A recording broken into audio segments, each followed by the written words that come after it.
Hi friends, welcome back to my channel Anu's Divya recipes and blogs. ఈరోజు రెసిపీలో చింతకాయ పప్పు చారు ఎలా ప్రిపేర్ చేయాలో ఈ వీడియోలో చూసేద్దాం. ముందుగా కందిపప్పుని ఇలా వాష్ చేసుకొని పెట్టుకోవాలి. అలాగే చింతకాయలను కూడా వాష్ చేసుకోవాలి. కందిపప్పులో కొంచెం పసుపు వేసుకోవాలి.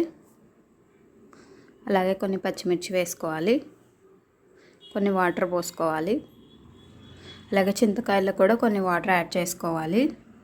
చింతకాయలను సపరేట్ గిన్నెలో వేసుకొని కుక్కర్లో పెట్టుకోవాలి. వాటర్ యాడ్ చేసుకొని కుక్కర్లో పెట్టుకోవాలి.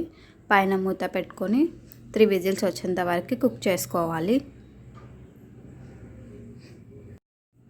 3 విజిల్స్ తర్వాత విజిల్ ఆరిపోయిన తర్వాత ఓపెన్ చేసుకోవాలి.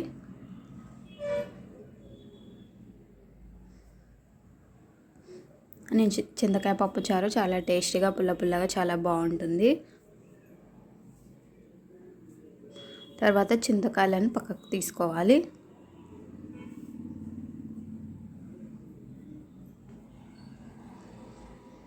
ఇలా చింతకాయలను చల్లారేంత వరకు పక్కన పెట్టుకోవాలి.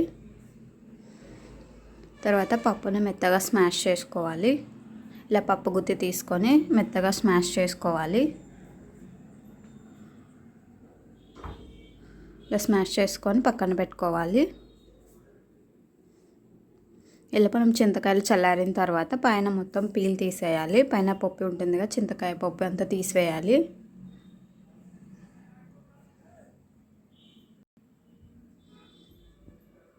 ఇలా ఈ విధంగా చింతకాయ పప్పు మొత్తం తీసివేయాలి. తర్వాత స్మాష్ చేసుకోవాలి.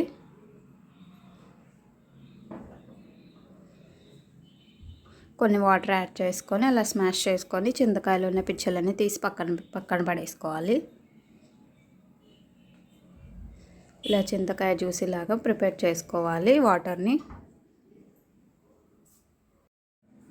ఇప్పుడు ఒక కడాయి పెట్టుకొని 1 టేబుల్ స్పూన్ ఆయిల్ వేసుకోవాలి. ఆయిల్ వేడెక్కిన తర్వాత మనం పోపు వేసుకోవాలి.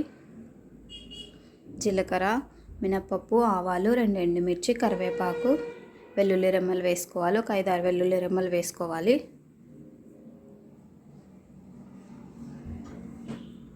ఇలా కట్ చేసి పెట్టుకునే ఆనియన్స్ వేసుకోవాలి. నేను ఒక మీడియం సైజ్ ఆనియన్ తీసుకున్నాను.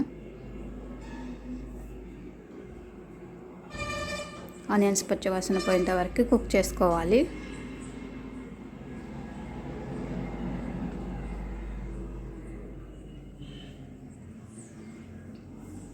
నెక్స్ట్ కొంచెం పసుపు వేసుకోవాలి. ఒక 1/2 టీ స్పూన్ పసుపు వేసుకోవాలి.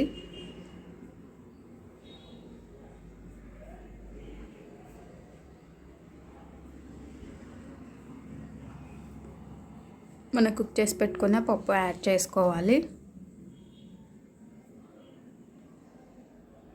అండ్ కొంచెం ఇంగువ వేసుకోవాలి. ఒక చిటికెడు ఇంగువ వేసుకోవాలి. ఇంగువ వేసుకుంటేనే చింతకాయ పప్పు చారు చాలా టేస్టీగా ఉంటుంది.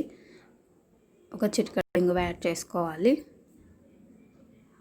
ఇప్పుడు మనం రెడీగా చేసుకొని పెట్టుకున్న పప్పు యాడ్ చేసుకోవాలి. కుక్ చేసి పెట్టుకున్న పప్పు వేసుకోవాలి. అలాగే కొన్ని వాటర్ వేసుకోవాలి. మనం చింతకాయ జ్యూస్ రెడీ చేసుకొని పెట్టుకున్నాం కదా, అది కూడా వేసుకోవాలి. అండ్ టమోటా, చింతపండు ఏమీ యాడ్ చేసుకోవాల్సిన అవసరం లేదు. చింతకాయ జ్యూసే చాలా పుల్లగా ఉంటుంది. తర్వాత కొంచెం సాల్ట్ వేసుకోవాలి. ఇప్పుడు 1 teaspoon red chilli powder వేసుకోవాలి. 1 టీ స్పూన్ కారం వేసుకోవాలి. కారం తక్కువనే వేసుకోవాలి. పచ్చిమిర్చి కూడా యాడ్ చేసుకున్నాం కాబట్టి కారం తక్కువ వేసుకోవాలి. కారం వేసిన తర్వాత ఒక 10 మినిట్స్ మీడియం ఫ్లేమ్లో పెట్టుకొని కుక్ చేసుకోవాలి. ఇలా పప్పుచారు బాగా మరిగిన తర్వాత మనం 1 టీ స్పూన్ ధనియాల పొడి వేసుకోవాలి. కొరియాండర్ పౌడర్ వేసుకోవాలి. 1 టీ స్పూన్ ధనియాల పొడి వేసుకొని ఒకసారి అంతా బాగా కలుపుకోవాలి. ధనియాల పొడి వేసిన తర్వాత ఒక 2 మినిట్స్ కుక్ చేసుకోవాలి. తర్వాత కొంచెం కొత్తిమీర యాడ్ చేసుకోవాలి. ఈ రెసిపీ మీకు నచ్చినట్లయితే లైక్ చేయండి, షేర్ చేయండి. ఎవరైనా కొత్తగా మన ఛానల్ చూస్తుంటే తప్పకుండా సబ్స్క్రైబ్ చేసుకోండి. సబ్స్క్రైబ్ చేసుకున్న తర్వాత పక్కనున్న బెల్ ఐకాన్ని యాక్టివేట్ చేసుకోండి. నేను చేసే రెసిపీస్ అన్నీ మీకు నోటిఫికేషన్గా వచ్చేస్తాయి. ఈ చింతకాయ పప్పు చారు తప్పకుండా ట్రై చేయండి. ఇలా మరుగుతున్నప్పుడు స్టవ్ ఆఫ్ చేసుకొని పక్కన దించుకోవాలి. ఈ రెసిపీ మీరు కూడా ట్రై చేసి ఎలా వచ్చిందో నాకు కమెంట్లో షేర్ చేయండి. Please subscribe my channel. Thanks for watching.